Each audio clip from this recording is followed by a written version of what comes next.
صلوا عليه وسلموا تسليما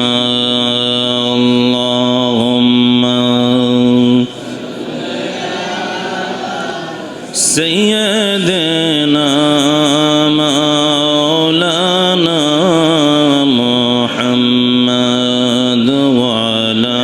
علي سيدنا مولانا محمد জোরে সুরে মোহব্বতে দুরূদ পড়ুন আল্লাহুম্মা সাল্লি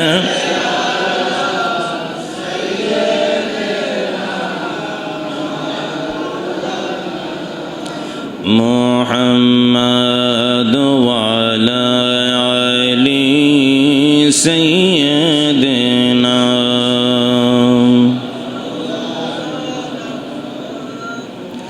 نسیما جانب بتہا گزر کن نسیما جانب بتہا گزر کن جاءه ولم محمد را خبر کن اللهم صل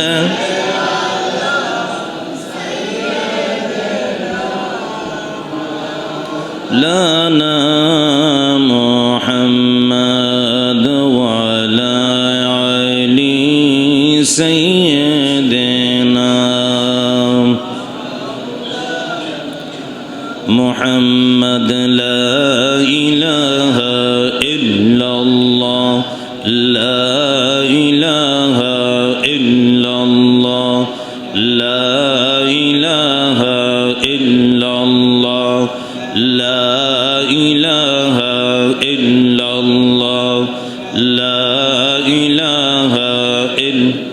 حسبي ربي جل الله ما في قلبي غير الله نور محمد صلى الله لا إله إلا الله لا إله لا إله إلا الله محمد رسول الله صلى الله عليه وسلم الله الله الله الله الله الله الله الله الله الله الله الله لا إله إلا هو الله الله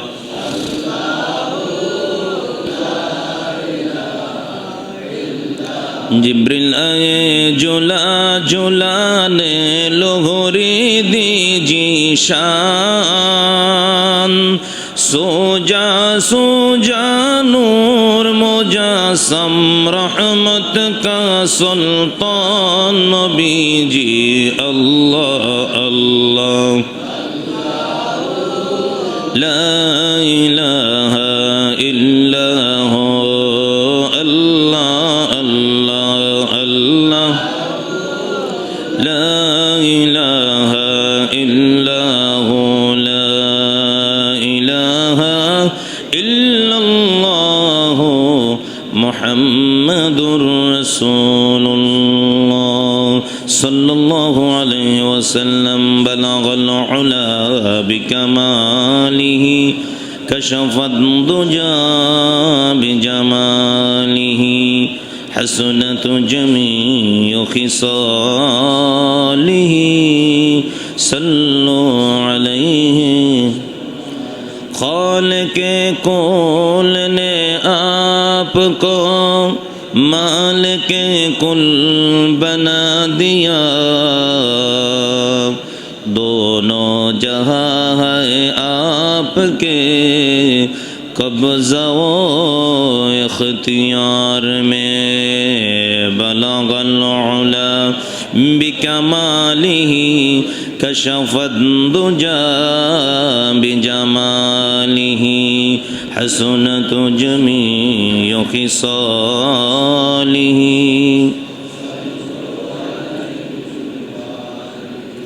মুআজ্জাজ মোহতারাম সম্মানিত মুসল্লিয়ানে কেরাম, দূর দরাজ থেকে আগত আল্লাহ প্রেমিক, রসুল প্রেমিক, মুত্তাকি, নামাজি ভাই ও বাবারা, আসসালামু আলাইকুম ওয়া রাহমাতুল্লাহি ওয়া বারাকাতুহু। মহান আল্লাহ রাব্বুল আলামিনের দরবারে অফুরন্ত নিয়ামতের শুকরিয়া আদায় করছি যে আল্লাহ সুবহানাহু ওয়া তাআলা জাল্লা শানুহু আমাদেরকে মাহে জিলহজের 10ম তারিখ এই সাত সকালবেলায় পবিত্র ঈদুল আজহার নামাজ আদায় করার লক্ষ্য উদ্দেশ্য নিয়ে যে আল্লাহ সুবহানাহু ওয়া তাআলা জাল্লা শানুহু আমাদেরকে ঈদগাহে আসার সুবর্ণ সুযোগ করে দিয়েছেন, তৌফিক এনায়েত করেছেন। শুকর গুজারিশ করছি সেই মহান আল্লাহ সুবহানাহু ওয়া তাআলা জাল্লা শানুহুর দরবারে অন্তঃস্থল থেকে একটিবার শুকরিয়া জ্ঞাপন করি, বলি আলহামদুলিল্লাহ। অসংখ্য গণিত দুরুদ সালাম প্রেরণ করছি আকায়ে নামদার তাজদারে মদিনা সৈয়দুল মুরসালিন খাতামুন নবিয়্যিন নবী পাক সরওয়ারে কায়নাত নবী মুহাম্মদুর রাসূলুল্লাহ সাল্লাল্লাহু আলাইহি ওয়াসাল্লামের পাক চরণ কদম মোবারকের। মুআজ্জাজ মোহতারাম, যারা এখনও বাড়ি ঘরে আছেন, আমি আহ্বান জানাবো, আমাদের সময় সংকীর্ণ। আমরা ঘোষণা দিয়েছিলাম 8 ঘটিকায় ঈদুল আজহার নামাজ অনুষ্ঠিত হবে। আমরা 8 ঘটিকায় ইনশাল্লাহ নামাজে দাঁড়িয়ে যাব। সেজন্য আকুল অনুরোধ থাকবে, যারা এখনও ঘরে বা বিভিন্ন কাজে রয়েছেন তারা মেহেরবানি করে সকলে ঈদগাহের মুসল্লায় চলে আসার জন্য।